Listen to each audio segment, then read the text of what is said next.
The following video will have spoilers for this game, maybe this movie, probably that. Also, this was all written and recorded before Critical Mode came out, or was even announced, so don't sue me when I complain about the difficulty. I don't have a capture card, hope you're cool with cutscenes. Also sorry if you can hear my neighbors being loud miscreants. I genuinely hope I'm not stepping on any toes when I say Kingdom Hearts is dumb. Well, who could that be? It's Kingdom Hearts fan. No, it's a joke, I'm actually kidding. I do enjoy a good bit of Kingdom Hearts games. I've played them all, and this one's okay. That one's not bad. This one's pretty good. That one's okay. No. I've been hooked on these things since the get-go, circa 2001. Back when Papa Square Enix decided it wasn't important to ship a game with a skip cutscene button, so you had to listen to Kyrie's inside me 600 times while you get your ass whooped to Riku 2. I'm not upset, I'm just upset. I've been keeping up with the series for 18 plus years, and you know what that means? I'm old, but not only that, Kingdom Hearts 3 finally came out. Some people say that they've waited 13 years for this game, but that ain't true. The last mainline title came out in 2012, and if you want to split hairs, the last game to come out before 3, Birth by Sleep: A Fragmentary Passage, came out in 2017, 2 years ago. But that game's only like 2 hours long. But I guess if Konami can consider Ground Zeroes a game, Square Enix can do the same for this. So after all this time, how'd the game turn out? It's fine. It's okay. It's not as good as this one. In my opinion, it's not as good as this one. But hey, it's totally passable. It's certainly bigger than the games that preceded it, but bigger isn't always better. The worlds are bigger, the combat's bigger, the bosses are bigger. Bigger. But I feel like with all that upsizing, it lost a lot of focus that the series actually needed. But let's talk about it. First, the good stuff. The graphics. The game is absolutely, and I cannot state this enough, fucking gorgeous. The game itself actually looks like the opening cutscenes from the first two games, which is incredible. And with presentation that high, you figured some of the 2D designs would get lost in translation, but no, everything looks right. Look at Pooh, he looks like Pooh. Characters aren't the only things that look good in this game. Check out these worlds. They're some of the best looking in the series. Notice it looking. We'll come back to that later. We'll get to see some familiar worlds too. Coming Back are Twilight Town, 100 Acre Woods, Olympus Coliseum, the Caribbean, and the Keyblade Graveyard. But these all look so drastically different they might as well be new worlds in themselves.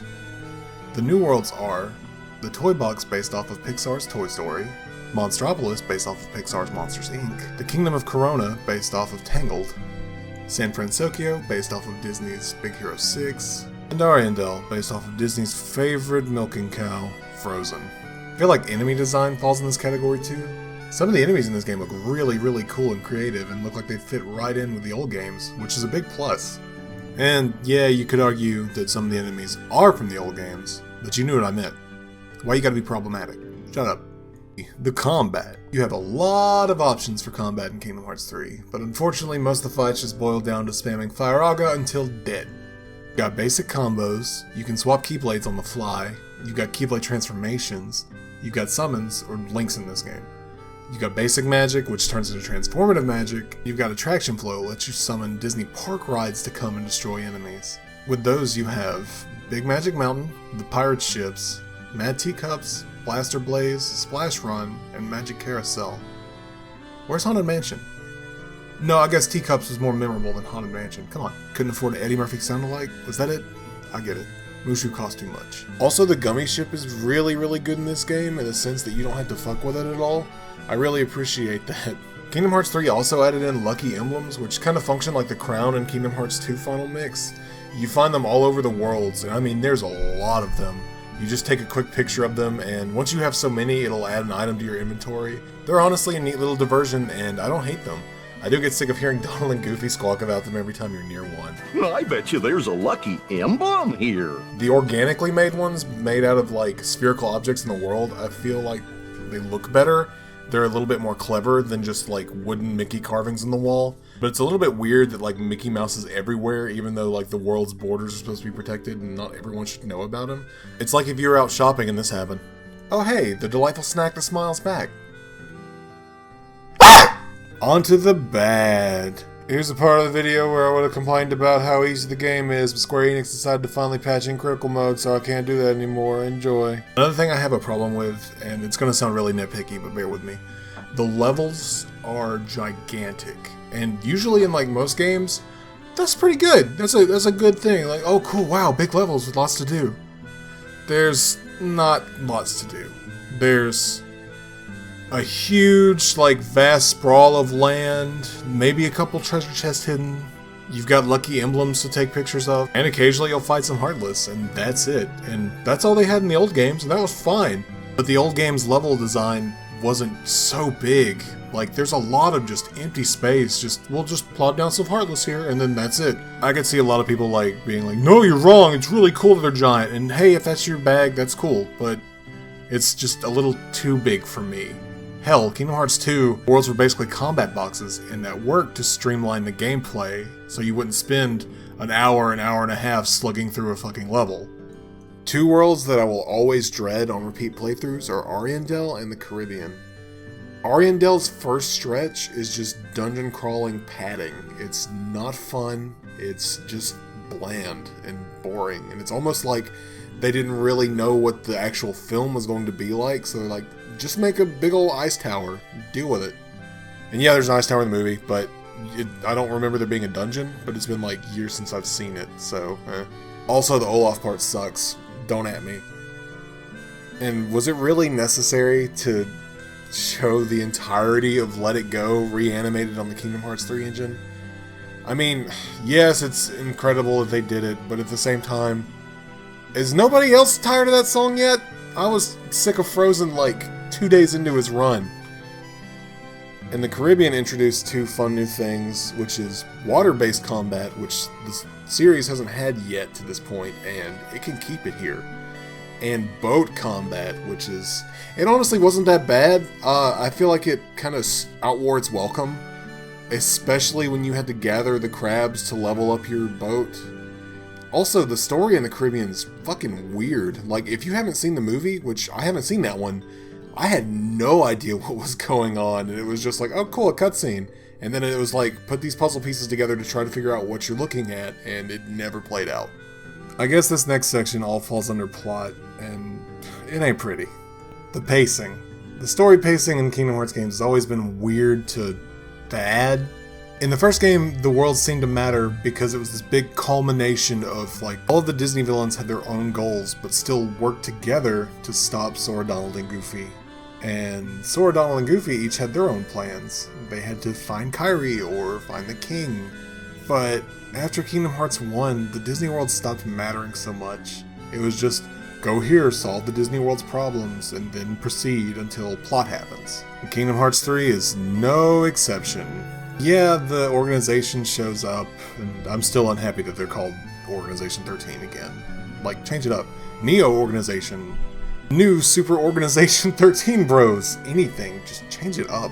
They'll come and taunt Sora and say, oh, you don't get it, something's coming. And Sora's like, no, you don't get it. And then they go away, and then we'll show up again in the last 3 hours of the game. And boy, do they. The finale of this game ain't bad, but it's not great. You get some really good character moments, one in particular being Terra coming back. That was cool. Everything else just kind of conveniences itself to happening. Shion's there, she's a villain, but she's not. They make body doubles so Roxas can come back, and it's all convenient, it works out. Also, peep this, your girl and your boy were off training the whole game so they wouldn't get their shit slapped. And guess what happens? I'll give you a hint. They get their shit slapped. In the final moments to try and make Sora a bad boy again, Xehanort kills Kairi. And I don't mean like, oh no, you stole her heart. I mean like... Oh my fucking god, she fucking dead. But I think the worst crime this game tries to commit is trying to play off Xehanort as a good guy. His entire endgame for the whole series was to return all of the worlds into one unified world. Once that was done, he would see the resulting Keyblade War that came of it. Or some such, I don't know, this is dumb. And to do that, he killed friends, he took over bodies, he destroyed worlds. But him and Ericus get to wisp off to the Kingdom Hearts equivalent of heaven, leaving everyone there to just deal with it. It's no good. It would be like if J.K. Rowling made Voldemort the villain who hated Muggles because he was somehow trying to prevent 9/11. But she wouldn't do that because that's really, really stupid. Also, Sora has to go save Kairi after the game, but he accomplishes it. It doesn't show it. He saves her off screen from death. And then he just wisps away. He's dead. Dead? Question mark, I guess? I don't know. But it was a really, like, flat ending. Like a wet fart in a room full of your best friends ending. And my last bit of criticism, the voice acting's always been but in this one it seemed really Like, they obviously replaced Mickey's voice actor. Donald sounded a lot slower, I guess. Like, I felt bad for the voice actor. I thought something was wrong. There were a few places where everything just sounded super unnatural. Like, they didn't emote, or just didn't care, or went with the first take. Kind of like what I'm doing. I guess the biggest point is that we always knew Kingdom Hearts 3 was eventually going to come out, and it did, and it didn't live up to the expectations because we'd been waiting for so long. At least for me personally, it didn't live up. You, different story. Me, no. But let's talk about something that did live up to expectations. Hell, it went above and beyond them. I was introduced to the Devil May Cry series by a friend who won't be named. We'll call him AJ, because that's his name. But he's telling me how cool this game is that his dad bought him, and yeah, I'm getting interested. He mentions, like, this anime-esque guy with white hair who has to, like, fight off horde after horde of demons while traversing this tower and trying to stop his brother. And he tells me it's really funny, too, which at 7th grade, like, a fart joke would be funny. I mean, I made one, like, 2 minutes ago, so this is fine. But then AJ says the coolest thing he possibly can about this game. He says, "Andy, do you want to borrow it?" And the rest was history. I love Devil May Cry 3, I play it probably once a week lately. Since the HD collection came out, there's really no excuse to not fire it up whenever I want to play it. But from playing 3, I went on to play 1, and while I don't enjoy it as much, I understand the significance of the game and what it did for the hack and slash genre, really. After 1, I played 2, and that was hot shit, and 4 came out, and I enjoyed it at the time. I really didn't care for Nero back then. I remember that very vividly. Of course, there was a lot of, like, cut content to 4, including his whole story with his father, which was explained in an art book, but then later on explained in 5. Which, I mean, I guess if you're gonna do mysterious backstories, the best way to do it would be to put in a fucking art book. Devil May Cry 5 is a game I never thought I'd actually get to play. After Capcom's interesting reboot of the DMC series, I really thought either A, they would continue in the reboot series, or B, drop it all together because it didn't make enough money with the reboot. And the reboot isn't god-awful. I know, like, people are gonna give me shit or defend it to their death, which is weird too. The gameplay's fine. It's like God of War tier. It's not like classic Devil May Cry. But the characters are just awful. Just the worst of the worst that you could possibly write. But we're not going to go down that path right now. Finally, E3 2018. Microsoft's up to bat.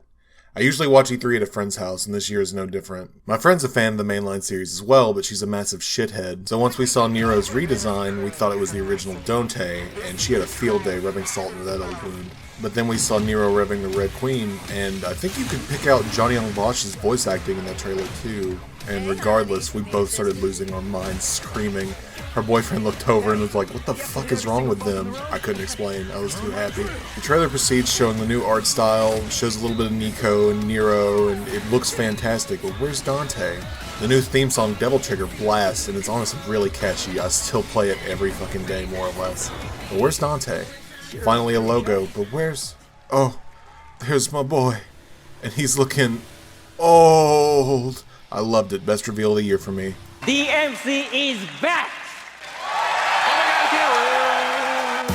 Devil May Cry 5 picks up not long after 4. Nero and Kyrie are now running an orphanage outside of Fortuna. Staying with them is a gun crafter for hire, Nico, who is the daughter of Agnes, a villain from the previous game. It doesn't really outrightly state that it's Agnes, but it's in the library files that are located in the bonus content. A lot of the pregame information came from a book or a short novel that Capcom decided to only put out in Japan, so hope you know your kanji, because if not, someone on Twitter's going to have to translate it, and they did. Thank you. Love you. Nero is still carrying the mantle of Devil May Cry and is going out hunting demons mobily via his van, which is at the moment broken down and being worked on in the shop. But one day a man shows up, severs Nero's demonic right arm, slaps his shit, and then leaves him for dead. Meanwhile, Dante is down on his luck due to lack of jobs, is approached by Morrison, who is looking a little bit different from the anime. Morrison introduces Dante to his new client before informing him that he's going to get Lady Attrition on the job. Dante objects, but Morrison tells him basically to shove it. V tells Dante that a powerful demon is about to resurrect and that he has to stop it. Dante knows this song and dance, it's basically his track record, but this demon's special. It's his brother. Fast forward a month and now Nero is standing in front of a demonic tree that has sprouted in downtown Redgrave. V has requested his help, thinking that Dante can't carry out the job, and that's where our game picks up. The Devil May Cry series can be summed up in one word, stylish, and Devil May Cry 5 has it in absolute spades. The game looking spectacular in Capcom's in-house made Reach for the Moon engine, which was used for Resident Evil 7 and Resident Evil 2 Remake. It's cool seeing them using it for a fantasy setting as opposed to an ultra-realistic gross-ass trailer park or HD city. The engine does a terrific job rendering the characters and enemies in the surroundings they battle in. The gameplay in Devil May Cry 5 is not only probably the best in the series, it's probably the best character action game I've played. Dante and Nero play similarly to their roles in Devil May Cry 4, albeit with a new spin on some things. Nero, now lacking his demonic demon arm, is using multiple prosthetics made by Nico, known as Devil Breakers. There's a wide range of these breakers that have their own uses and abilities. The Devil Breaker system is clearly an answer to the complaints in Devil May Cry 4 that Nero didn't have enough moveset, and I think it was a really good way to go about it. Dante gets spoiled in this game and gets multiple new weapons. He rotates through 3 swords, he's got chainsaw motorcycles, he's got nunchucks, greaves, gauntlets, pistols, shotguns, rocket launchers, the kitchen sink, a demonic hat. I'm not lying about that hat, by the way, that's a real thing. And newcomer V uses his familiars to fight for him in a kind of summoner system. It works really well. I'm not as keen on playing as V as the other two, but it's still a really good system. He uses Griffin, a demonic bird, to shoot electric projectiles, kind of like guns, and he uses Shadow, a demonic panther, jaguar, to kind of work as melee weapons. Finally, he summons Nightmare for his devil trigger. Nightmare's a big gooey boy that fucks up everything in its path. So keen observers among you might notice that all 3 of his familiars come from the first game, and maybe that ties in the plot, maybe not. You should probably play the game and find out before someone spoils it. Me. It's gonna be me, I'm spoiling it. The plot in the Devil May Cry series has always been simple. It's always been good guy versus bad guy, more or less. There's always been themes of family and lineage and brotherhood and having something worth fighting for, but it still boils down to good versus bad. Where the real meat and potatoes of this series comes into play is the character interactions. Aside from the gameplay, of course, but some of these character interactions are fantastic. I know, I'm late. Shut it! The roads were all clogged. Hey, you must be V, huh? Hey, you gonna get that? Ding, ding, ding, right by your feet. Woo-wee! I'm gonna make something amazing out of this. Did you just sniff that? Do you have any idea where that's been? Up your butt? As for the story, at the base of the demonic tree sits Urizen, a demonic king who's trying to get stronger by using blood of humans to grow a demonic fruit in order to eat it and become big boy. Fuck it, go with that take. Dante and Nero both try and stop him, but are ultimately beaten, and Dante calls Nero the D-word. Go! You're just dead weight! And Nero and V escape, leaving Dante's fate questioned. Ultimately though, Dante lives, of course, and V's history is explained. A few months back, when Nero's arm was stolen, the man who stole it, Dante's very own brother Virgil, used the demonic sword inside the Yamato to essentially split himself in 2, ripping his human half from his demon. The resulting halves were V and Urizen. And while Urizen is strong enough to continue on his own, V is beginning to break down and deteriorate. Dante finally wakes up a month later under some rubble and has an idea to get stronger. He ventures to his childhood home before piercing himself with his own sword, much like Virgil did in Devil May Cry 3, and manages to absorb his father's sword to become Sin Trigger Dante. It's over the top, it's dumb, I like it a lot. Especially this design. Ooh boy, look at you. This newfound power, Dante re-challenges Urizen to a final battle. Well, final for now. Urizen hastily eats the demonic fruit and then fights Dante and promptly loses. Nero and V show up just in time to see Dante win, and V returns to Urizen. Wow, thy branches mix with mine, and our roots together join.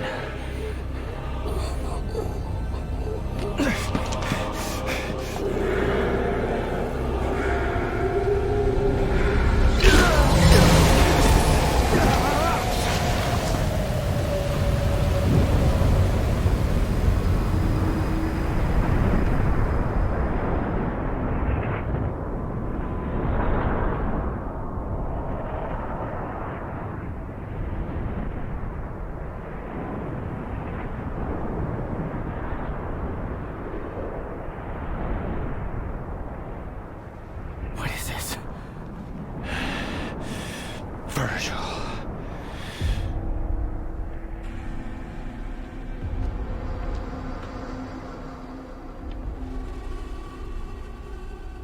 Dante, who was weakened by their previous battle, is in no shape to fight Virgil right now, and Virgil basically tells him the same thing he's been telling him for 20 plus years. You are not worthy as my opponent. Before thanking Nero and promptly fucking off. Nero tells Dante he wants to come along, but Dante gives him a slice of truth. Let me guess. I'm dead weight? Well, you can That's shove not it. it, Nero. What is it then? He's your father!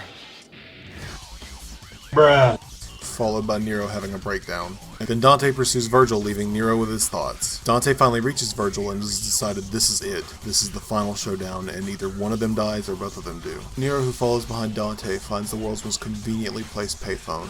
Needing a pep talk, he calls Kyrie, who tells him all the things he needs to hear. Dealing with the guilt of his father's actions, along with some of the guilt he's been harboring for years, something finally awakens within him, leading to one of the best moments in the game. Swear!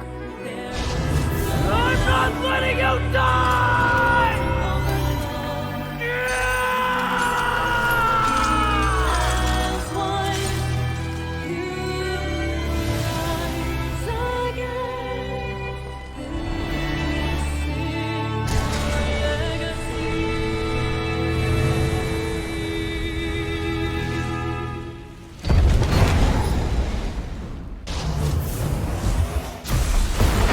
Nero, with newly awakened Devil Trigger in tow, separates the two brothers and proclaims that this is it, we're done fighting, you two need to stop. Virgil, being a shithead, decides that if he can beat Nero, Dante has to admit that he's won, and Dante's tired at this point, so he goes along with it. What a good uncle. The Virgil boss fight in itself is incredible. There's so much done right with this boss fight. Virgil commands your respect, he demands you do better, and he punishes you if you do poorly. He's like the dad I never had. Also, the music for this boss fight is a remix of Devil Trigger, which I don't know if you know, but on like the grand scale of badass shit you can do in a video game, this is right on top. Check. Check. Come on, little puppy. I'll take you out for a walk. Come on, let's go.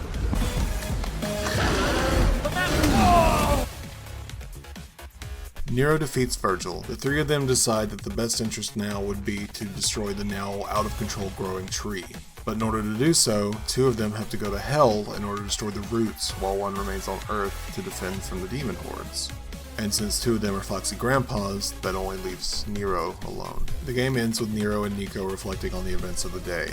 Nico somewhat picking on Nero, and it's really fun. I really like their brother and sister dynamic, and I think it works. Nico is such a fun foil to Nero trying to think he's badass all the time. The credits play, and if you've played a Devil May Cry game prior to this, you know that there's a sort of enemy rush where you have to beat so many in a certain time limit and you'll get a bonus scene. Once Nero's is done, it goes to Dante and Virgil in Hell, who have to fight off demons as well. The post-credit scene for Dante and Virgil showed the two of them sparring happily before being interrupted by demons and doing badass shit. And it's really fitting for the two of them because it's basically all that they want. It's all they've ever wanted is to just fight and fight and fight one another. How did the post-credit scene for Kingdom Hearts 3 go again? Oh yeah, they used it to plug another game so soon after people waiting for more than 5 years for their game. It just didn't feel right. It didn't sit well with me at all. It's almost like Devil May Cry 5 didn't know whether or not they would get another chance after this game, so they put their all into it and gave a fantastic package, as to while Kingdom Hearts 3 knew they had all the opportunity and time in the world because they're backed by Disney, so if this one didn't do well, which how could it not do well? It's Kingdom Hearts 3, they could just make it up in the next one because, hey, there's always going to be a next one, and I think that's the biggest fault in the Kingdom Hearts series. There's always going to be a next one. It makes me so happy to see Capcom on this kind of redemption arc of sorts. The team held by Hideki Itsuno and Matt Walker are no short of geniuses. They knew exactly what they wanted and they knew how to get there. Devil May Cry 5 is a fantastic send-off to the series, if it even is one. They left it open-ended, which is how they should do it. This game will sit snugly on my shelf of yearly replays between Bloodborne and, well, Devil May Cry 3. It's one of the few games that make you realize, like, hey, yeah, you can do it this way, but you can look cool by doing it this way, and I love it. It's what I live for, and I'm absolutely crazy about it. Hey, thanks for making it all the way to the end of this stupid video. If you want to hear me complain more, why don't you try to subscribe? It won't hurt you. Probably it might. Shit, I don't know. If you enjoyed it, leave a like. And if you think I'm a dumb idiot, tell me in the comments. I'm sure there's going to be a lot of that. But hey, whatever. We'll get over it together. Thanks again. Later.